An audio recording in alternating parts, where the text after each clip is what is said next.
Қайырлы күн баршаңызға. Бүгін мен сіздерге красный барқыт тортын жасап көрсететін боламын. Рецепттерімді осы видеода бойынша жасап отырсаңыздар болады.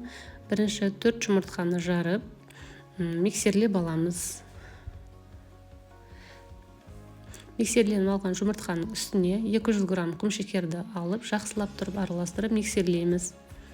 Яғни әдемі ақ көпіршігенше жақсылап миксермен миксерлейміз.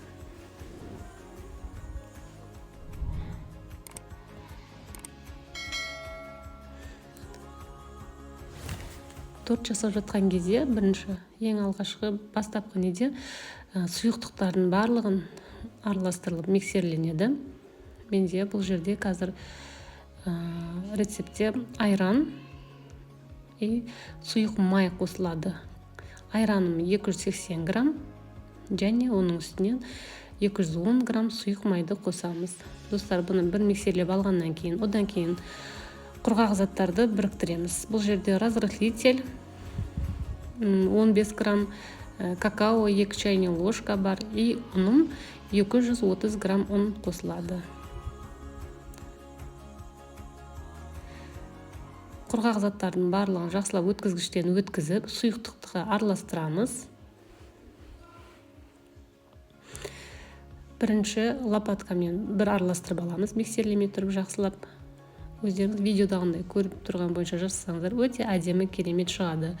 Содан кейін сұйықтықпен құрғақ затымызды миксермен жақсылап араластырып, біркелкетіп, оның үстіне қызыл менде декор, топ декор қызылын 2 шай қасық қосып араластырамын. Сол кезде тестамыз әдемі свет түс береді. Тура мен осы жасаған бойынша жасасаңыздар, өте керемет, жұмсақ болып әдемі красный барқыт шығады. Достар, бұл жерде мен пергамент қағазды осылай жеке-жеке листке салып, тестамды осылай 4 бөлікке бөліп жеке-жеке салып пісіремін. Себебі маған осылай ыңғайлы пісірген. Мына жерде листім менде 24 диаметрлік. Бәрін өздеріңіз көз мөлшерлеріңізбен бір келкетіп салсаңыздар болады. Печкамды осы уақытта салып қосып қойған болатын. Қызып тұрған печкаға саламыз. Әрбір тортты қызып тұрған печкаға салып, осылай 4 тестаны теңдей бөліп пісіріп аламыз. Пісірілген тестамыз суығанша біз бұл жерде кремін дайындауға кірісеміз. Мендегі 500 грамм творожный сырды миксерлеп жатып, үстіне 150 грамм сахарный пудраны саламын. Мендегі торттардың барлығы қатты тәтті емес, жасап көрсеңіздер болады. Осы істеп жатқан, миксерлеп жатқан творожный сыр мен сахарный пудраның үстіне 500 грамм сливки қосамын.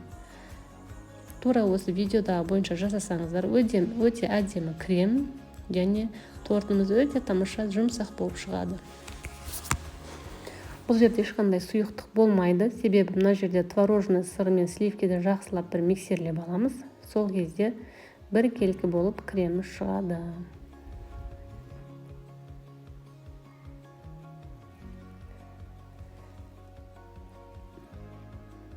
Және де бұл істеп жатқан торттарымды мен тапсырыс қабылдап отқан торттармен сіздермен бөлісіп отырмын.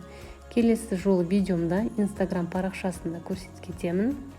Инста парақшама да тіркеліп қойсаңыздар болады.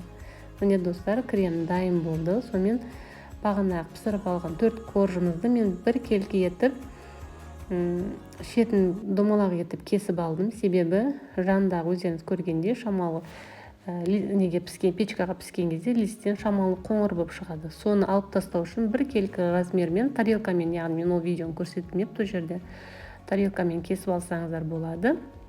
Бәрін 4-еуін де бір келкі етіп домалатып кесіп алып, осылай шетінен кремін жаға бересіздер. 4 слойды жағып шықтым.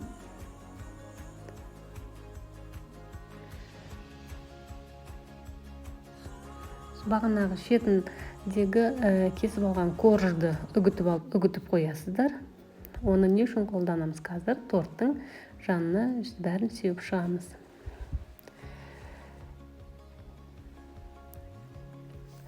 Менің видеомды соңына дейін көріп отырсаңыздар, каналыма тіркеліп кетіңіздер, маған лайк, комментарий жазып кетсеңіздер болады. Келесі жолы менің рецепттерім өздеріңізге шығып отыратын болады. Бұл жасалып жатқан рецепттердің барлығы мен өзім қолданып жүрген, яғни тапсырыс қабылдап жүрген торттармен сіздермен бөлісіп отырмын. Міне достар, бағанағы коржды жанына осылай сеуіп шықтым, бәрін біркелкі кетіп. Бетіне оформлениесін, яғни өздеріңіз қалауларыңыз бойынша жасасаңыздар болады.